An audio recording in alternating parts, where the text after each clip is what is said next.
Hello guys, +1 ബോട്ടണിയിലെ വട്ടത്തിലാക്കുന്ന ഒരു chapter ആണടാ cell cycle. പേര് തന്നെ ഉണ്ട്, വട്ടത്തിലാക്കുന്ന സെല്ല്. ആ ചാപ്റ്ററിലെ കുറേ ക്വസ്റ്റ്യൻ മക്കളെ നമ്മൾ ഇന്ന് ഡിസ്കസ് ചെയ്യാൻ പോകുന്നത്. വേറെ അങ്ങോട്ടും പോലെടാ, ശ്രദ്ധിച്ചിരുന്നോ? ഒരുപാട് ക്വസ്റ്റ്യൻ നിങ്ങളുടെ ക്രിസ്മസ് എക്സാമിന് ഇവിടുന്ന് വരും, ശ്രദ്ധിച്ചിരുന്നോ മക്കളെ? ഒരു എക്സാമും ചെറുതല്ല, ഏത് എക്സാം ആണെങ്കിലും പഠിച്ചിട്ട് എഴുതാൻ പാടുള്ളൂ. എൻ്റെ ഒരു ഒപ്പീനിയൻ ഞാൻ പറഞ്ഞതാ. ആദ്യം കുറച്ച് മോട്ടിവേഷൻ അയക്കാമെന്ന് കരുതി. ഏത് എക്സാം ആണെങ്കിലും പഠിച്ചിട്ട് എഴുതാം. നിങ്ങൾ 10ാം ക്ലാസ്സിൽ നല്ല ++ വാങ്ങിച്ച ആളായിരിക്കും. ചിലപ്പോൾ +1 വന്നപ്പോൾ നിങ്ങൾക്ക് ഒരുപാട് ചാപ്റ്ററുകളും ഒരുപാട് മലയാളം മീഡിയത്തിൽ പഠിച്ച് ഇംഗ്ലീഷ് മീഡിയത്തിലേക്ക് വന്നതിൻ്റെയൊക്കെ ബുദ്ധിമുട്ട് കാരണം ഒരുപാട് മാർക്കൊക്കെ കുറവായിരിക്കും. അതുകൊണ്ട് പലരും ക്രിസ്മസ് എക്സാമിന് പഠിക്കാതിരിക്കും. അങ്ങനെ ചെയ്തേക്കല്ലേടാ, പഠിച്ചേക്കണം. നിങ്ങൾ എത്ര നല്ല പോലെ പഠിക്കുന്ന ആളാണെങ്കിലും ക്രിസ്മസ് എക്സാമിന് പഠിക്കാതിരിക്കുമ്പോൾ അല്ല നിങ്ങൾക്ക് വിഷമം വരിക. അതിൻ്റെ മാർക്ക് നിങ്ങളോട് പറയുമ്പോഴാണ്. നിങ്ങളുടെ തൊട്ടപ്പുറത്തിൽ നിങ്ങളുടെ കൂടെ പഠിച്ച ആൾക്ക് നല്ല മാർക്കും നിങ്ങൾക്ക് അത്ര നല്ല മാർക്ക് കിട്ടിയില്ലെങ്കിൽ നിങ്ങൾക്ക് വിഷമം വരും ഉറപ്പായിട്ടും. ഓക്കെ, അതുകൊണ്ട് പഠിച്ചോളുക. ഒരു എക്സാമും ചെറുതല്ല, പഠിച്ചോളുക. ഈ വട്ടത്തിലാക്കുന്ന ചാപ്റ്റർ ഞങ്ങൾ പറഞ്ഞു തരും.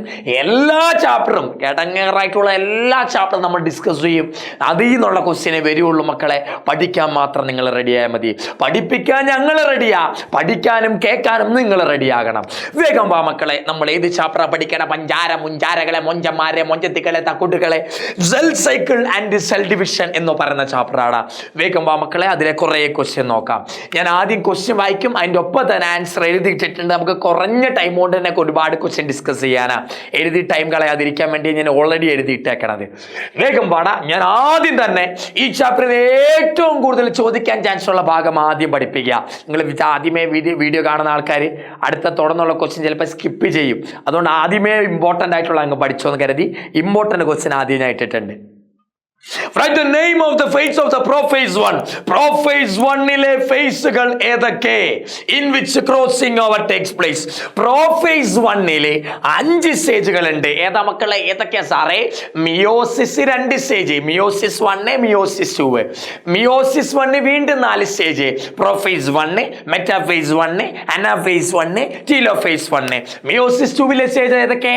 Prophase 2, metaphase 2, anaphase 2, telophase 2. ഇതിലെ പ്രൊഫേസ് 1-ലെ മിയോസിസ് 1-ലെ ആദ്യത്തെ സ്റ്റേജ് ആണ് പ്രൊഫേസ് 1. ഈ പ്രൊഫേസ് 1-നെ വീണ്ടും 5 സ്റ്റേജ് ആക്കാം. ഏതൊക്കെ?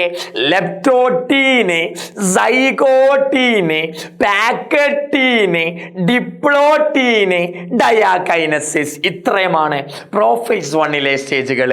ഏതൊക്കെയാ സാറേ? ലെപ്റ്റോട്ടീൻ ഉണ്ട് സാറേ, സൈഗോട്ടീൻ ഉണ്ട് സാറേ, പാക്കറ്റീൻ ഉണ്ട് സാറേ, ഡിപ്ലോട്ടീൻ ഉണ്ട് സാറേ, ഡയാകൈനസിസ് ഉണ്ട് സാറേ.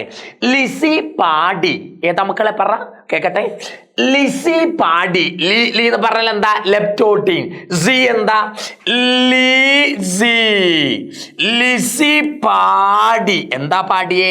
ഡൈലാമോ ഡൈലാമോ ഡൈലാമോ ഡൈലാമോ ഡൈലാമോ ഡൈലാമോ ഡൈലാമോ ഡൈലാമോ.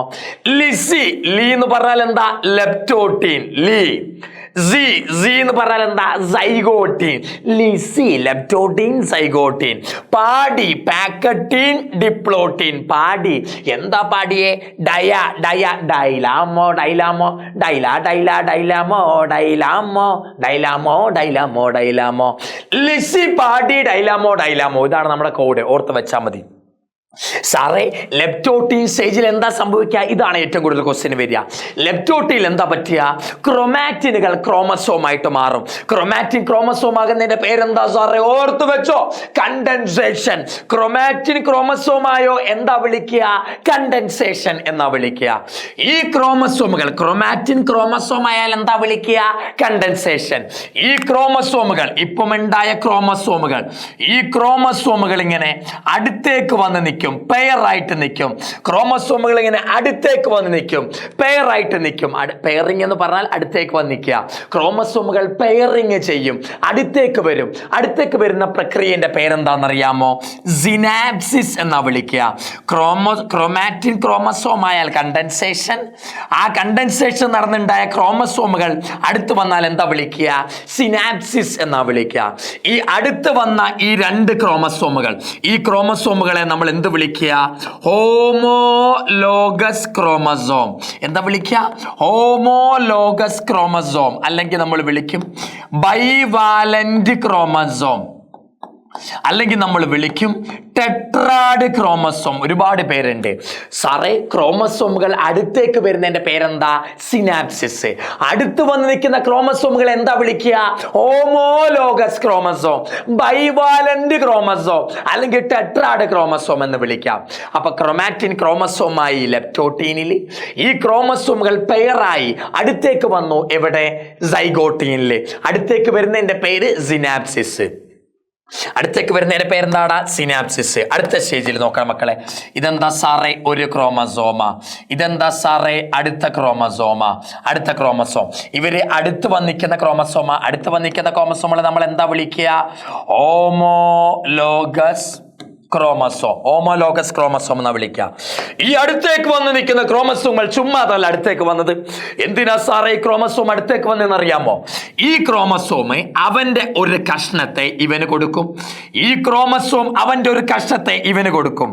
ഈ ക്രോമസോം ഇല്ലേ, ഈ ക്രോമസോം ഇവന്റെ ഒരു കഷ്ണത്തെ ഇവനും കൊടുക്കും. നോക്ക് മക്കളെ, ക്രോമസോമുകൾ അടുത്തേക്ക് വന്നു. എന്നിട്ട് എന്താ ചെയ്തേ?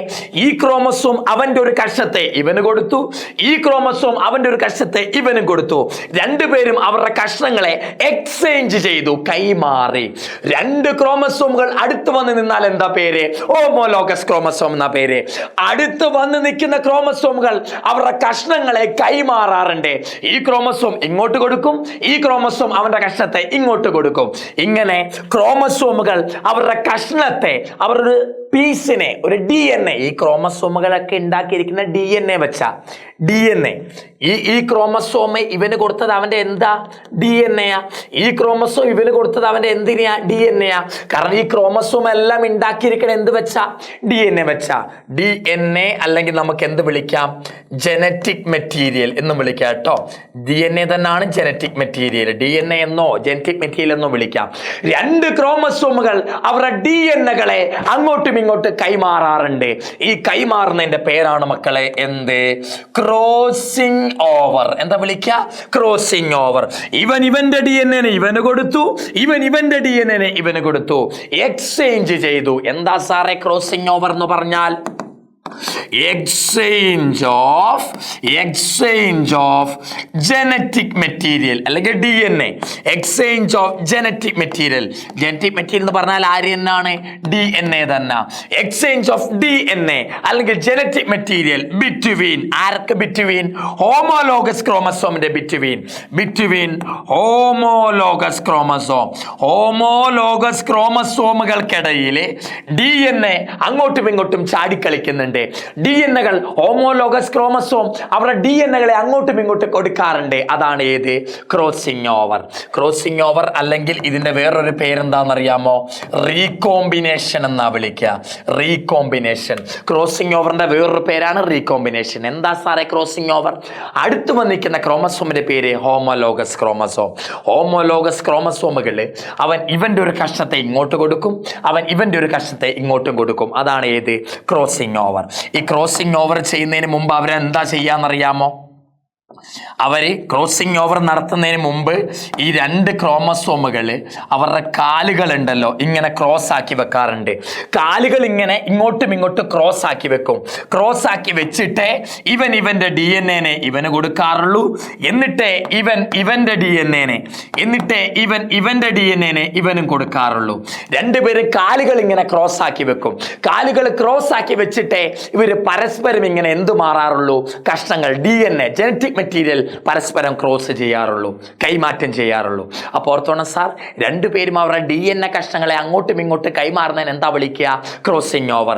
ഈ ക്രോസിംഗ് ഓവർ നടക്കണമെങ്കിൽ ആദ്യമേ ഇവരുടെ ഈ കഷ്ണത്തെ, ഈ ഭാഗത്ത് നമ്മൾ ആം എന്നാ വിളിക്കുക. ആം. ഇത് ഇവന്റെ ആം, ഇത് ഇവന്റെ ആം. ഇവര് ആമുകൾ ആദ്യം ക്രോസ് ചെയ്യണം. ആമുകൾ ക്രോസ് ചെയ്ത് വെച്ചിട്ടേ ഇവര് DNAകളെ കൈമാറാറുള്ളൂ. DNAകൾ കൈമാറുന്നതിന് മാത്രമേ നമ്മൾ എന്ത് വിളിക്കൂ? ക്രോസിംഗ് ഓവർ അല്ലെങ്കിൽ റീകോമ്പിനേഷൻ എന്ന് വിളിക്കാറുള്ളൂ. ഓക്കെ അല്ലേ മക്കളെ? അപ്പൊ പാക്കറ്റിംഗ് സ്റ്റേജിൽ എന്താ നടക്കുക? Exchange of DNA between paired chromosome. Paired chromosome എന്ന് പറഞ്ഞാൽ ഹോമോലോഗസ് ക്രോമസോം.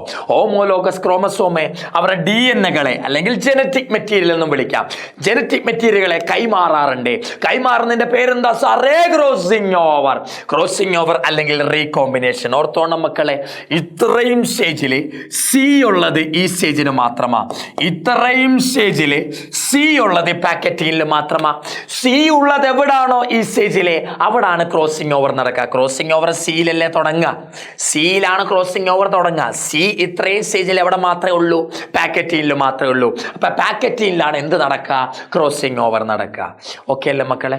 ഓക്കെ അല്ലേടാ? ഓക്കെ ആണ്. പിന്നെ അല്ല സാറേ, ഓക്കെ ആകാതിരിക്കുമോ? അപ്പൊ ശ്രദ്ധിച്ചോ മക്കളെ, ആദ്യം നമ്മുടെ ക്രോമാറ്റിൻ എന്തായി?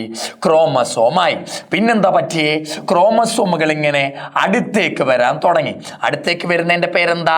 സിനാപ്സിസ്. അടുത്തേക്ക് വരുന്നതിന്റെ പേരാണ് സിനാപ്സിസ്. ഇവർ അടുത്ത് വന്ന് നിന്നു. അടുത്ത് വന്ന് നിൽക്കുന്ന ക്രോമസോമുകളെ നമ്മൾ എന്താ വിളിക്കുക?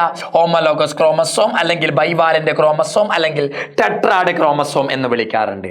അടുത്തേക്ക് വന്ന് നിന്നത് ചുമ്മാതെയല്ല. അടുത്തേക്ക് വന്ന് നിന്നിട്ട് അവരെന്താ ചെയ്തേ? അവരുടെ ആമുകൾ, ആമെന്നാ വിളിക്കുക കേട്ടോ, അവരുടെ ആമുകൾ ഇങ്ങനെ ക്രോസ് ചെയ്തു. ആമുകൾ ക്രോസ് ചെയ്തിട്ട് അവരവരുടെ കഷ്ണങ്ങളെ അങ്ങോട്ടും ഇങ്ങോട്ടും എന്ത് ചെയ്തു? എക്സ്ചേഞ്ച് ചെയ്തു. കഷ്ണങ്ങളെ അങ്ങോട്ടും ഇങ്ങോട്ടും എക്സ്ചേഞ്ച് ചെയ്യുന്ന പേരെന്താ? ക്രോസിംഗ് ഓവർ എന്നാ വിളിക്കുക. അടുത്ത സ്റ്റേജ് ഏതാ സാറേ? അടുത്ത സ്റ്റേജ് ഡിപ്ലോട്ടീനാ മക്കളെ. ഡിപ്ലോട്ടീനിൽ എന്താ സംഭവിക്കാന്നറിയാമോ? ഡിപ്ലോട്ടീനിൽ ഈ ക്രോമസോമുകൾ അകലാൻ തുടങ്ങും. ക്രോമസോമുകൾ അകലാൻ തുടങ്ങും. എടാ, ഡയാകൈനസിസില് ഈ രണ്ട് ക്രോമസോമുകളും അടുത്ത് വന്നു. എന്നാൽ ഡിപ്ലോട്ടീനിൽ വരുമ്പോഴോ രണ്ട് ക്രോമസോമുകളും അകലാൻ തുടങ്ങും. ഈ ക്രോമസോം ഇങ്ങോട്ടകലും ഈ ക്രോമസോം ഇങ്ങോട്ടകലും. ഇവര് അകലാൻ നേരം ഇവിടെ ഒരു എക്സ് ഷേപ്പുള്ള സ്ട്രക്ചർ ഉണ്ടായില്ലേ? ഇവരിങ്ങനെ അകന്നു പോകാൻ നേരം ഈ ക്രോമസോം ഇങ്ങോട്ട് അകലും, ഈ ക്രോമസോമോ ഇങ്ങോട്ടകലും. അകലുന്ന സമയം ഇവർക്കിടയിൽ ഒരു എക്സ് ഷേപ്പ് സ്ട്രക്ചർ ഉണ്ടാകും. ഈ എക്സ് ഷേപ്പ് സ്ട്രക്ചറിന്റെ പേരാണ് ഏത്? കയാസ്മേറ്റ. എന്താ വിളിക്കുക? എക്സ് ഷേപ്പ് സ്ട്രക്ചറിന്റെ പേരെന്താ? കയാസ്മേറ്റ. ക്രോമസോമുകൾ അകലുമ്പം മാത്രമേ, ക്രോമസോമുകൾ അകലാൻ നേരം മാത്രമേ ഈ കയാസ്മേറ്റ വൃത്തിക്ക് കാണാറുള്ളൂ. ക്രോമസോമുകൾ അകലുമ്പം മാത്രമേ കയാസ്മേറ്റ വൃത്തിക്ക് കാണാറുള്ളൂ. അപ്പൊ ഡിപ്ലോട്ടീൻ സ്റ്റേജിൽ എന്താ പറ്റുക? അടുത്തിരുന്ന ക്രോമസോമുകൾ ആദ്യം പാക്കറ്റിനിൽ ക്രോസിംഗ് ഓവർ കഴിഞ്ഞു. ക്രോസിംഗ് ഓവർ കഴിഞ്ഞാൽ പിന്നെ ഇവരുടെ എല്ലാ പരിപാടികളും കഴിഞ്ഞു. ഇനി ഇവർ അടുത്തിരിക്കണോ? വേണ്ട, ഇവർ അകലും. ഇവർ അകലാൻ തുടങ്ങും. ഡയാഗൈനസിസിലെ ഡിപ്ലോട്ടീൻ സ്റ്റേജിലെ ഇവർ അകലാൻ തുടങ്ങും. അകലാൻ നേരം ഇവർക്കിടയിലെ ഒരു എക്സ് ഷേപ്പ് സ്ട്രക്ചർ ഉണ്ടാകും. ഈ എക്സ് ഷേപ്പ് സ്ട്രക്ചറിനെ നമ്മൾ എന്താ വിളിക്കുക? കയാസ്മാറ്റ എന്നാ വിളിക്കുക. എക്സ് ഷേപ്പ് സ്ട്രക്ചറിന്റെ പേരെന്താ സാറേ? കയാസ്മേറ്റ. എക്സ് ഷേപ്പ് സ്ട്രക്ചറിന്റെ പേരെന്താ സാറേ? കയാസ്മേറ്റ. ഈ കാണുന്നതാണ് മക്കളെ കയാസ്മേറ്റ. ഇതാണ് സാറേ ഒരു ക്രോമസോം. ഇതാണ് ഒരു ക്രോമസോം. ഇതെന്താ സാറേ? അടുത്ത ക്രോമസോം. ഇവർക്കിടയിൽ കാണുന്ന ഈ എക്സ് ഷേപ്പിന്റെ പേരെന്താ? കയാസ്മേറ്റ. ഈ എക്സ് ആണ് എന്ത്? കയാസ്മേറ്റ. ലാസ്റ്റ് സ്റ്റേജ് ആണ് മക്കളെ ഏത്? ഡയാകൈനസിസ്. ഡയാകൈനസിസിലേക്ക് വരുമ്പോൾ ഇവര് നല്ല പോലെ സെപ്പറേറ്റ് ആകും. ഡിപ്ലോട്ടിൽ എന്താ സംഭവിച്ചേ? ഇവര് സെപ്പറേറ്റ് ആകാൻ തുടങ്ങിയതേ ഉള്ളൂ. ഡയാകൈനസിസിലേക്ക് വരുമ്പോഴോ ഈ രണ്ട് ക്രോമസോമുകളും നല്ല പോലെ സെപ്പറേറ്റ് ആകുവാടാ, നല്ല പോലെ സെപ്പറേറ്റ് ആകും. ശ്രദ്ധിച്ചോടാ, ക്രോമസോമുകൾ ആദ്യം ഇങ്ങനെ ആയിരുന്നു. ഇങ്ങനെ ഇവിടെ അവരുടെ ആം, ഇവരുടെ അടുത്ത ആം. അപ്പൊ ഈ എക്സ് ഷേപ്പ് ഉണ്ടായി. എക്സ് ഷേപ്പിന്റെ പേരെന്താ സാറേ? കയാസ്മേറ്റ എന്നാ വിളിക്കുക. കയാസ്മേറ്റ ഡിപ്ലോട്ടിൽ ഉണ്ടായി. ഡിപ്ലോട്ടിൽ കയാസ്മേറ്റ ഉണ്ടായി കഴിഞ്ഞിട്ടും ഇവർ നല്ല പോലെ അകലും. നല്ല പോലെ അകലുമ്പോ എന്താ പറ്റിയ? ഈ കയാസ്മേറ്റ താഴേക്ക് വരും. നോക്ക്, നല്ല പോലെ അകലുമ്പോ എന്താ പറ്റിയേ? ഈ കയാസ്മേറ്റ നല്ല പോലെ അകലാൻ നേരം എന്താ പറ്റിയ? ഈ കയാസ്മേറ്റ ഇങ്ങ് അറ്റത്തേക്ക് വന്നു. ആദ്യം കയാസ്മേറ്റ ഇവിടെ ആയിരുന്നു, വന്നു അല്ലേ? ആദ്യം കയാസ്മേറ്റ ഇവിടെ ആയിരുന്നു. ഇവർ അകലാൻ നേരം ഈ കയാസ്മേറ്റ ഇറങ്ങിയിട്ട് താഴേക്ക് വന്നു. താഴേക്ക് വന്നിരിക്കുന്ന കയാസ്മേറ്റിനെ നമ്മൾ എന്താ വിളിക്കുക? ടെർമിനലൈസേഷൻ ഓഫ് കയാസ്മേറ്റ. കയാസ്മേറ്റ അറ്റത്തേക്ക് വന്നു. ആദ്യം കയാസ്മേറ്റ ഇവിടെ ആയിരുന്നു മക്കളെ, ഇവർക്കിടയിലായിരുന്നു കയാസ്മേറ്റ. ആദ്യം കയാസ്മേറ്റ ഇവിടെ ആയിരുന്നു. കുറച്ചു നേരം കഴിഞ്ഞപ്പോ എന്താ പറ്റിയേ? ഇവർ നല്ല പോലെ അകലാൻ നേരം എന്താ പറ്റിയേ? കയാസ്മേറ്റ ഈ അറ്റത്തായി. കയാസ്മേറ്റ ഇതല്ലേ എക്സ്, എക്സ് ഈ അറ്റത്തായി. ആദ്യം എക്സ് ഈ നടുക്കായിരുന്നു, ഇപ്പൊ എക്സോ ഈ അറ്റത്തായി. എക്സ് എന്ന് പറഞ്ഞാൽ കയാസ്മേറ്റ. ആദ്യം നടുക്കുണ്ടായിരുന്ന കയാസ്മേറ്റ ക്രോമസോമുകൾ നല്ല പോലെ അകലുന്ന കാരണം താഴേക്ക് വന്നു, അറ്റത്തേക്ക് വന്നു. അറ്റത്തേക്ക് വരുന്നതിന്റെ പേരാണ് ടെർമിനലൈസേഷൻ ഓഫ് കയാസ്മേറ്റ. പലരും പഠിപ്പിക്കും കയാസ്മേറ്റ ഇല്ലാതാകുന്നതാണ് ടെർമിനലൈസേഷൻ ഓഫ് കയാസ്മേറ്റ എന്നല്ല. കയാസ്മേറ്റ അറ്റത്തേക്ക് വരുന്നതാണ് ടെർമിനലൈസേഷൻ ഓഫ് കയാസ്മേറ്റ. ടെർമിനൽ പറഞ്ഞാൽ അറ്റം. അപ്പൊ ഇത് ഓർത്ത് വെക്കണം. കയാസ്മേറ്റ ഉണ്ടാകുന്നത് ഡിപ്ലോട്ടീനില, പക്ഷെ കയാസ്മേറ്റ അറ്റത്തേക്ക് വരുന്നത് എവിടാ? ഡയാകൈനസിസില. കയാസ്മേറ്റ ഉണ്ടാകുന്നത് എവിടാ സാറേ? ഡിപ്ലോട്ടീനില. കയാസ്മേറ്റ അറ്റത്തേക്ക് വരുന്നത് എവിടാ സാറേ? ഡയാകൈനസിസില.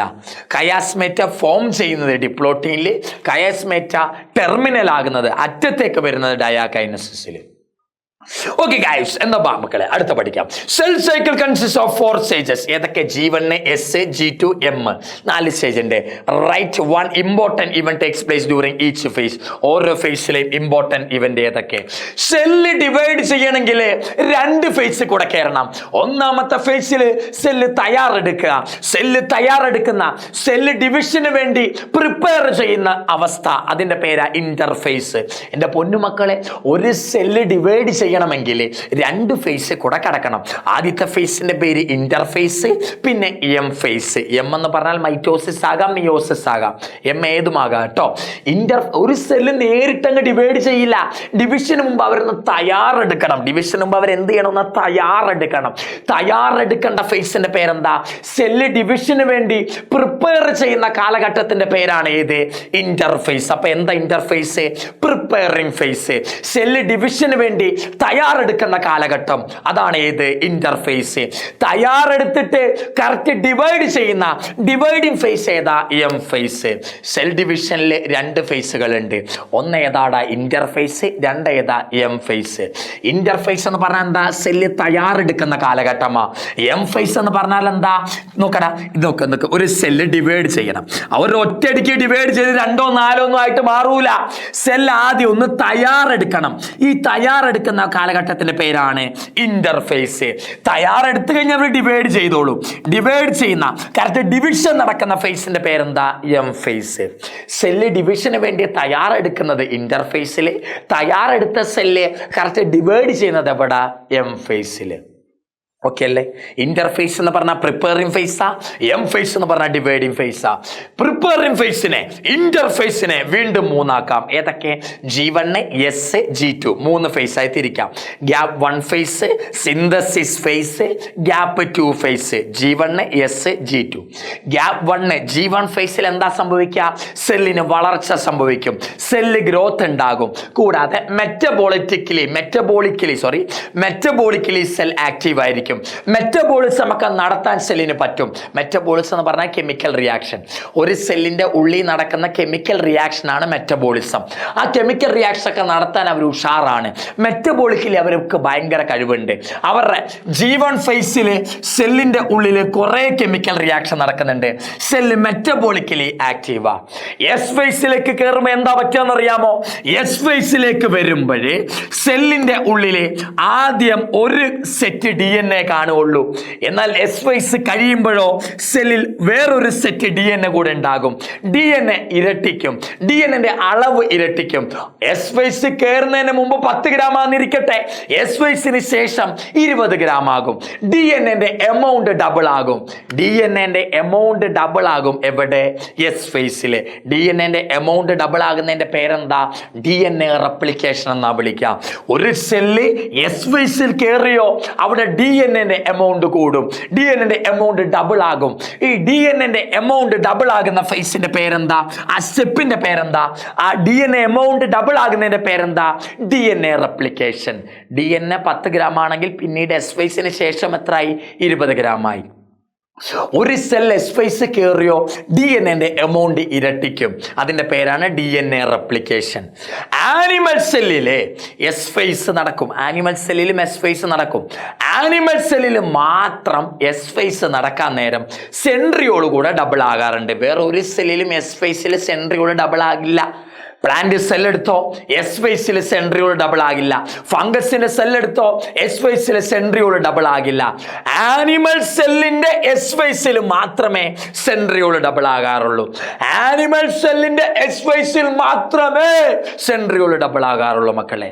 G2 ഫേസിലേക്ക് വന്നാലോ സെല്ല് വീണ്ടും ഗ്രോത്ത് കാണിക്കും, സെല്ല് വീണ്ടും വളർച്ച കാണിക്കും, സെല്ല് കുറെ പ്രോട്ടീനുകളും ഉണ്ടാക്കും. എവിടെ?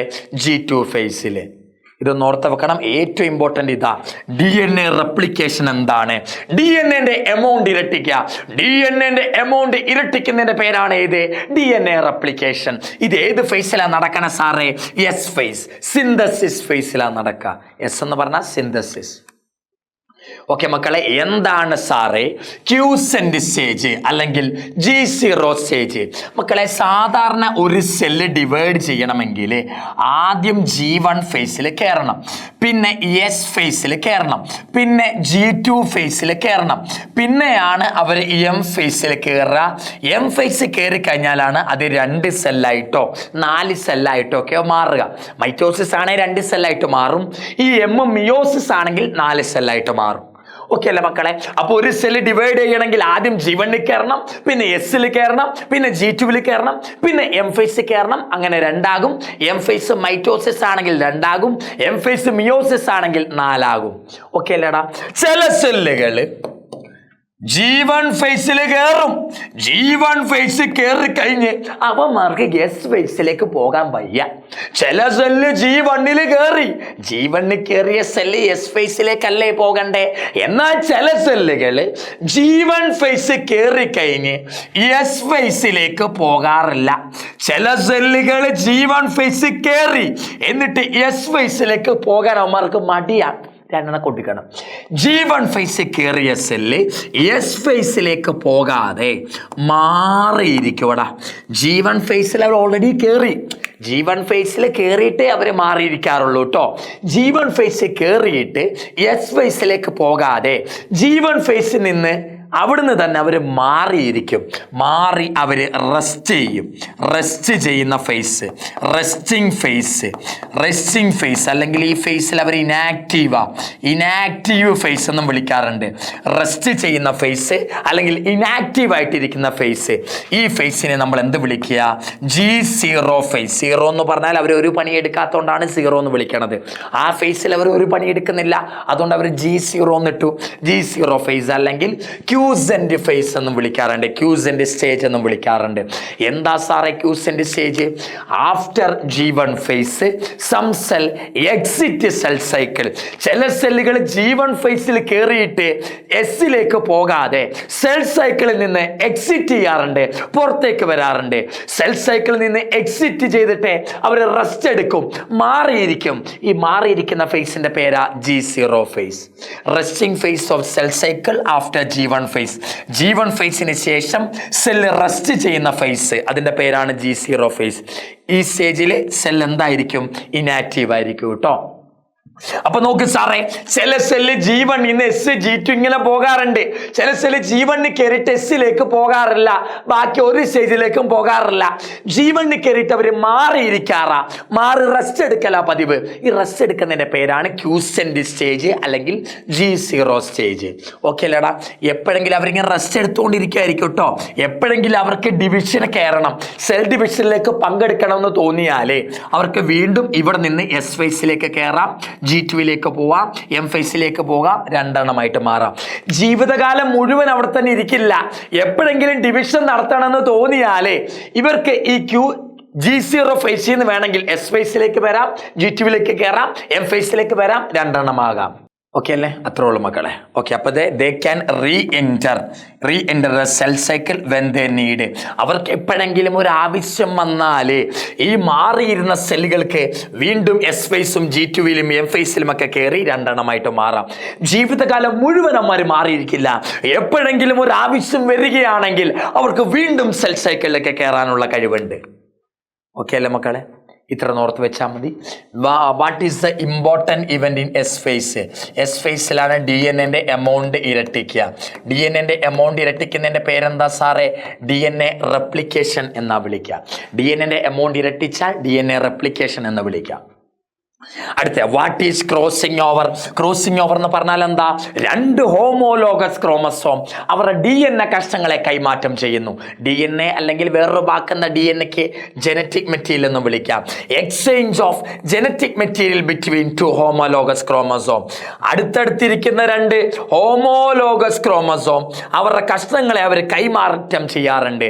ഈ കൈമാറ്റം ചെയ്യുന്നതിന്റെ പേരാണ് ഏത്? Crossing over. ക്രോസിംഗ് ഓവറിന്റെ വേറൊരു പേരെന്താ? റീകോമ്പിനേഷൻ എന്നാ വിളിക്കുക. റീകോമ്പിനേഷൻ എന്ന് പറഞ്ഞാൽ ക്രോസിംഗ് ഓവർ. ഈ ക്രോസിംഗ് ഓവർ നടക്കാനുള്ള എൻസൈമിന്റെ പേരാ റീകോമ്പിനേസ്. എന്താ വിളിക്കുക?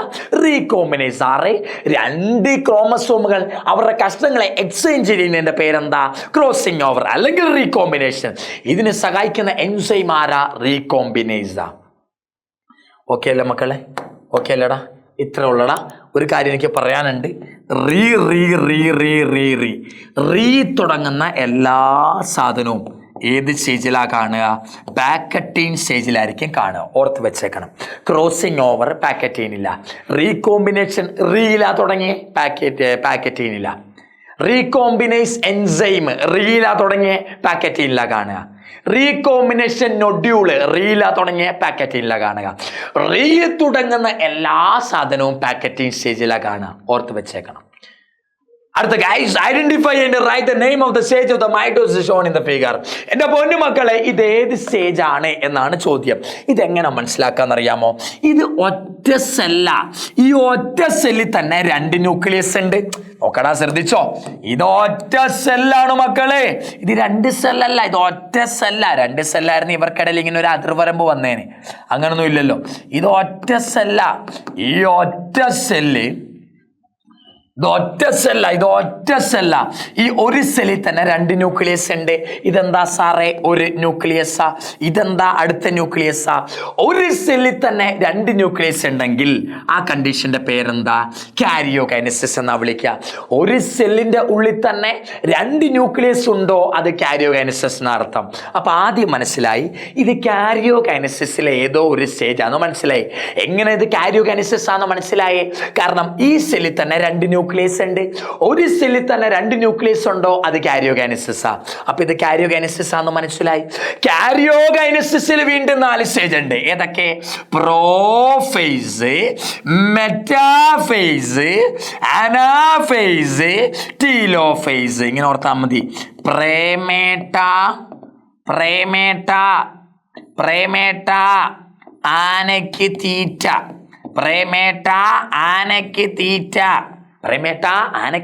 പ്രേ എന്താ? പ്രോഫേസ്. മെറ്റ എന്താ? മെറ്റാഫേസ്. ആന എന്താ? അനാഫേസ്. തീറ്റ എന്താ? ടീലോഫേസ്. പ്രേമേട്ട ആനയ്ക്ക് തീറ്റ. ഇതാണ് കാരിയോകൈനസിസിലെ 4 സ്റ്റേജ്. പ്രോഫേസ് 1-ലെ 4 സ്റ്റേജ് ഏതൊക്കെ? ലെപ്റ്റോട്ടിൻ, സൈഗോട്ടിൻ, പാക്കറ്റിൻ, ഡിപ്ലോട്ടിൻ, ഡയാകൈനസിസ്.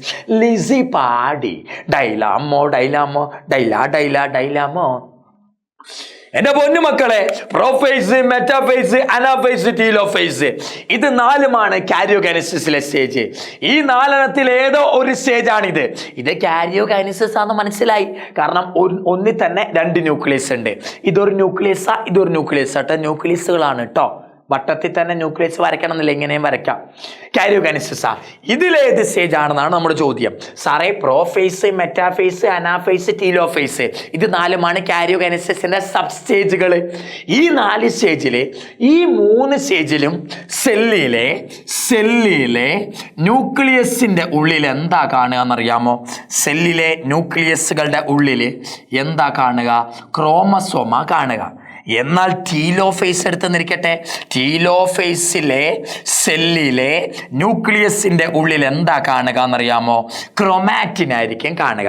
സാർ, പ്രോഫേസ്, മെറ്റാഫേസ്, അനാഫേസ് ഈ 3 സ്റ്റേജിൽ കൂടെ സെല്ല് കടന്നു പോയാൽ ആ സെല്ലിന്റെ ഉള്ളിലെ ന്യൂക്ലിയസിന്റെ ഉള്ളിൽ ക്രോമസോമാണ് കാണുക. എന്നാൽ ടീലോഫേസിൽ എത്തിയ സെല്ലിലെ ന്യൂക്ലിയസിന്റെ ഉള്ളിൽ ക്രോമാറ്റിൻ ആയിരിക്കും കാണുക. ഇതാണ് ഏറ്റവും നല്ല ഡിഫറൻസ് അവരെ കണ്ടുപിടിക്കാനുള്ളത്. പ്രോഫേസും മെറ്റാഫേസും അനാഫേസിലൂടെ കടന്നു പോകുന്ന സെല്ലിലെ ന്യൂക്ലിയസിന്റെ ഉള്ളിൽ നിങ്ങൾക്ക് കാണാൻ പറ്റുന്നത് ക്രോമസോമ. എന്നാൽ ടീലോഫേസിൽ എത്തിയ സെല്ലിലെ ന്യൂക്ലിയസിന്റെ ഉള്ളിൽ എന്താ കാണുക? ക്രോമാറ്റിനാ കാണുക. നമുക്ക് തന്ന ചിത്രം നോക്ക്. ഈ ചിത്രത്തിന്റെ ഉള്ളിൽ ക്രോമസോം അല്ല, ഈ ചിത്രത്തിലെ ന്യൂക്ലിയസിന്റെ ഉള്ളിൽ എന്താ കാണുക? ക്രോമാറ്റിനാ കാണുക. ക്രോമസോം ആയിരുന്നെങ്കിൽ ഇങ്ങനെ വല്ലതും കണ്ടേനെ. ഇത് ചുരുണ്ടുകൂടി കിടക്കുന്ന ക്രോമാറ്റിനാണ്. ക്രോമാറ്റിൻ ന്യൂക്ലിയസിന്റെ ഉള്ളിൽ കണ്ടത് കൊണ്ട് തന്നെ ഇത് ഏത് സ്റ്റേജ് ആയിരിക്കും? ടീലോഫേസ് ആയിരിക്കും. ഇത് ഏത് സ്റ്റേജ് ആയിരിക്കും? ടീലോഫേസ് ആയിരിക്കും. ഇപ്പൊ ഇത് ഏത് സ്റ്റേജാ സാറേ? ടീലോഫേസാ. Telophase. Write the one important event take place during this stage. ടീലോഫേസിൽ എന്താ പറ്റുക? സെല്ലിന്റെ ഉള്ളിലുള്ള സകല ക്രോമസോമുകളും എന്തായിട്ട് മാറും? ക്രോമാറ്റിനായിട്ട് മാറും. അതാണ് ഇവിടെ പറ്റുക. എന്താണ് ടീലോഫേസിലെ മെയിൻ ഇവന്റ്? സെല്ലിന്റെ ഉള്ളിൽ, ഈ ന്യൂക്ലിയസിന്റെ ഉള്ളിൽ എത്ര ക്രോമസോം ഉണ്ടോ, ഈ ന്യൂക്ലിയസിന്റെ ഉള്ളിൽ എത്ര ക്രോമസോം ഉണ്ടോ, സകല ക്രോമസോമുകളും വീണ്ടും ചുരുളഴിഞ്ഞ് ക്രോമാറ്റിനായിട്ട് മാറും. സാറേ, ക്രോമസോമുകൾ, ക്രോമാറ്റിൻ ക്രോമസോം ആകുന്നത് പ്രോഫേസിലാ. കണ്ടോ? പ്രോഫേസിലാണ് ക്രോമാറ്റിൻ എന്താകുക? ക്രോമസോം ആകുക. ഇവിടൊക്കെ ക്രോമസോമായിട്ട് അത് തുടരും. എന്നാൽ ടീലോഫേസിലേക്ക് വരുമ്പോഴോ ഈ ക്രോമസോം വീണ്ടും ചുരുളഴിഞ്ഞ് എന്താകും? ക്രോമാറ്റിൻ ആകും. ക്രോമാറ്റിൻ ക്രോമസോം ആകുന്നത് പ്രോഫേസിലെ, മെറ്റാഫേസിലും അനാഫേസിലും അത് ക്രോമസോമായിട്ട് തന്നെ തുടരും. ടീലോഫേസ് വരുമ്പോഴോ ഈ ക്രോമസോമുകൾ വീണ്ടും ചുരുളഴിഞ്ഞ് എന്താകും? ക്രോമാറ്റിൻ ആകും. ഓക്കെ അല്ല മക്കളെ? ഇതൊന്ന് ഓർത്ത് വെക്കുക. ഓക്കെ, ഇതാണ് നമ്മുടെ ലാസ്റ്റ് സ്റ്റേജ്. എന്താണ് ലാസ്റ്റ് ക്വസ്റ്റ്യൻ? നമ്മുടെ ഈ വീഡിയോൻ്റെ ലാസ്റ്റ് ക്വസ്റ്റ്യൻ ഇതാണ് മക്കളെ. കാരിയോഗൈനസിസിലെ 4 സ്റ്റേജ് ഏതൊക്കെ നമ്മളിപ്പോൾ പഠിച്ചതാ? കാരിയോഗൈനസിസിലെ 4 സ്റ്റേജ് ഏതൊക്കെ? പ്രേമേട്ട, ആനയ്ക്ക് തീറ്റ. ഏതൊക്കെ? പ്രോഫേസ് ഉണ്ട്, പ്രോഫേസ്, മെറ്റാഫേസ്, അനാഫേസ്, ടീലോഫേസ്. പ്രേമേട്ട, ആനയ്ക്ക് തീറ്റ. പ്രേമേട്ട, ആനയ്ക്ക് തീറ്റ. പ്രേമേട്ട, ആനയ്ക്ക് തീറ്റ. പ്രോഫേസിൽ എന്താ പറ്റുകയെന്നറിയാമോടാ? പ്രോഫേസ് നമ്മൾ എന്താ പഠിച്ചേ? ക്രോമാറ്റിൻ എല്ലാം കൂടെ ക്രോമസോം ആകും. അതാണ് ഇവിടുത്തെ മെയിൻ ഇവന്റ്. മെയിൻ മാത്രമേ എഴുതുന്നുള്ളൂ കേട്ടോ. മെറ്റാഫേസിൽ എന്താ പറ്റുക? സ്പിൻഡിൽ ഫൈബേഴ്സ് 2 സൈഡിൽ നിന്ന് വലിക്കുന്ന കാരണം സെല്ലിന്റെ നടുക്ക് വന്നിങ്ങനെ ക്രോമസോം നിൽക്കും. ഏത് ഫേസിലാ? മെറ്റാഫേസില്. മെറ്റാഫേസ് ആയാല് ക്രോമസോം സെല്ലിന്റെ നടുക്ക് വന്ന് നിൽക്കും. ഈ നടുക്ക് വന്ന് നിൽക്കുന്നതിന്റെ പേരാണ് ഏത്? Metaphase plate. എന്താ വിളിക്കുക? മെറ്റാഫേസ് പ്ലേറ്റ് എന്നാ വിളിക്കുക. ക്രോമസോമിന്റെ നടുക്ക് നിൽക്കുമടാ, സെല്ലിന്റെ നടുക്ക് ക്രോമസോം നിൽക്കും മെറ്റാഫേസിൽ. അതിന്റെ പേരാ മെറ്റാഫേസ് പ്ലേറ്റ്. അനാഫേസിൽ എന്താ പറ്റുകയെന്നറിയാമോടാ? ക്രോമസോമുകൾ ഇങ്ങനെ ഒരു ക്രോമസോമായിട്ട് ഇരുന്നത് അത് 2 കഷ്ണങ്ങളായിട്ട് മാറും. ക്രോമസോമുകൾ 2 കഷ്ണങ്ങളാകും. ഇതൊരു ക്രോമസോമാ, അത് നടുക്ക് വെച്ച് മുറിയും, 2 കഷ്ണമാകും. സ്പിൻഡിൽ ഫൈബർ വലിക്കുന്ന കാരണം ഇതൊരറ്റത്തേക്ക് പോകും സെല്ലിന്റെ, ഇത് 2ാമത്തെ അറ്റത്തേക്ക് പോകും. ഈ അറ്റത്തേക്ക് പോയ ക്രോമസോമുകൾ 2 അറ്റത്ത് എത്തിച്ചേരും. 2 അറ്റത്ത് എത്തിച്ചേരുന്നത് എവിടാ? ടീലോഫേസിലാ. 2 അറ്റത്തേക്ക് പുറപ്പെടുന്നത് അനാഫേസിലാ. പുറപ്പെട്ട ക്രോമസോമുകൾ 2 അറ്റത്തേക്ക് എത്തിച്ചേരുന്നത് എവിടാ? ടീലോഫേസിലാ. 2 അറ്റത്തേക്ക് എത്തിച്ചേർന്ന ഈ ക്രോമസോമുകൾ ചുരുളഴിയും. ഈ ക്രോമസോമുകൾ 2 അറ്റത്തേക്ക് എത്തി. ഇതൊരു സെല്ലാണെങ്കിൽ ഈ അറ്റത്ത് ഒരു ക്രോമസോം എത്തി, ഇതൊരു ക്രോമസോം എത്തി. ഇത് അടുത്ത സ്റ്റേജിൽ എന്താ പറ്റുക? ഈ അറ്റത്തെത്തിയ ക്രോമസോമുകൾ ചുരുളഴിഞ്ഞ് എന്താകും? ക്രോമാറ്റിൻ ആകും. ക്രോമാറ്റിൻ ആയി കഴിഞ്ഞാൽ ഇവർക്ക് ചുറ്റും ന്യൂക്ലിയർ മെമ്പറൈൻ വരും, ഇവർ ന്യൂക്ലിയസ് ആയിട്ട് മാറും. ഓക്കെ, ക്രോമാറ്റിൻ ക്രോമസോം ആയത് പ്രോഫേസിലാ. ഇവിടെയും ക്രോമസോമ, ഇവിടെയും ക്രോമസോമ. എന്നാൽ ഈ ക്രോമസോം ടീലോഫേസിലേക്ക് വരുമ്പോൾ എന്താ പറ്റുക? ഈ ക്രോമസോമുകൾ ചുരുളഴിഞ്ഞ് എന്താകും? ക്രോമാറ്റിൻ ആകും. ക്രോമാറ്റിൻ ക്രോമസോം ആകുന്നത് പ്രോഫേസിൽ, ക്രോമസോം ക്രോമാറ്റിൻ ആകുന്നതോ അത് ടീലോഫേസിൽ. ഈ പ്രോഫേസിൽ എന്താണോ നടക്കുക അതിൻ്റെ ഓപ്പോസിറ്റ് ആണ് അനാഫേസിൽ നടക്കുക, ടീലോഫേസിൽ നടക്കുക. മെറ്റാഫേസിൽ ക്രോമസോം നടുക്ക് നിൽക്കും, അതിൻ്റെ പേര് മെറ്റാഫേസ് പ്ലേറ്റ്. അനാഫേസിൽ എന്താ പറ്റുക? ഇതൊരു ക്രോമസോമാന്നിരിക്കട്ടെ. ഈ ക്രോമസോമിന്റെ ഇത് കൈനറ്റോകോറ്, ഇത് കൈനറ്റോകോറ്. ഈ കൈനറ്റോകോറിന് സ്പിൻഡിൽ ഫൈബർ വലിക്കും, ഈ കൈനറ്റോകോറിന് സ്പിൻഡിൽ ഫൈബർ വലിക്കും. രണ്ട് സൈഡിൽ നിന്ന് സ്പിൻഡിൽ ഫൈബർ വലിക്കും. എന്താ പറ്റുക? ഈ ക്രോമസോം നടുക്ക് വെച്ചങ്ങ് പൊട്ടും. നടുക്ക് വെച്ച് ക്രോമസോം പൊട്ടും. പൊട്ടിയിട്ട് ഇത് മേലോട്ട് കയറിപ്പോകും, ഇത് താഴോട്ട് കയറിപ്പോകും. രണ്ട് സൈഡിലേക്ക് പോകുന്നത് അനാഫേസിലാ. രണ്ട് സൈഡിലെ രണ്ടറ്റത്ത് എത്തിച്ചേരുന്നത് എവിടാ? ടീലോഫേസിലാ. രണ്ടറ്റത്തേക്ക് പുറപ്പെടുന്നത് അനാഫേസില്, രണ്ടറ്റത്തേക്ക് എത്തിച്ചേരുന്നത് എവിടാ? ടീലോഫേസിൽ. ഇതുള്ള മക്കളെ നമ്മുടെ ഈ വീഡിയോയിലെ ക്വസ്റ്റ്യൻസ്. എനിക്ക് നിങ്ങളോടൊരു കാര്യം ചോദിക്കാനുണ്ട്, എനിക്ക് കമൻറ്റ് ചെയ്യേണ്ട ക്വസ്റ്റ്യനാണ് മക്കളെ. എന്താണ് സാറേ സിൻസീഷ്യം എന്ന് പറഞ്ഞാൽ? നമ്മളിത് അടുത്ത വീഡിയോ ഡിസ്കസ് ചെയ്യും. എന്താണ് സിൻസീഷ്യം? ഇത് നിങ്ങൾ മെൻഷൻ ചെയ്യണം, കമൻറ്റ് ചെയ്യണം. എന്താണ് സിൻസീഷ്യം? ഞാൻ നല്ല ഡീറ്റെയിൽ ആയിട്ട് തന്നെ ഒരു പുത്തൻ കുട്ടിയെ, പുത്തൻ കുട്ടിയല്ല, ഒന്നും അറിയാത്ത കുട്ടിയെ പഠിപ്പിക്കുന്ന പോലെ തന്നെ ഞാൻ ഈ പരീക്ഷ ടൈമിൽ പഠിപ്പിച്ചത് നിങ്ങളെ നല്ലപോലെ ശ്രദ്ധിച്ചിരുന്നു കരുതുന്നു. എന്തെങ്കിലുമൊക്കെ കിട്ടിക്കാണുമെന്ന് കരുതുന്നു. എന്തെങ്കിലും പോരായ്മയോ പോസിറ്റീവോ നെഗറ്റീവോ, എങ്ങനെയുണ്ട് സാർ പഠിത്തം, എങ്ങനെയുണ്ട്, പഠിച്ചോ, നിങ്ങൾക്ക് നിങ്ങളുടെ മനസ്സിൽ തോന്നുന്ന എല്ലാം ഒന്ന് കമൻറ്റ് ചെയ്യുക. കൂടാതെ എന്താണ് സിൻസീഷ്യം എന്താന്ന് കൂടെ ഒന്ന് കമൻറ്റ് ചെയ്തേക്കടാ. എങ്കിൽ ഓക്കെ മക്കളെ, ബൈ.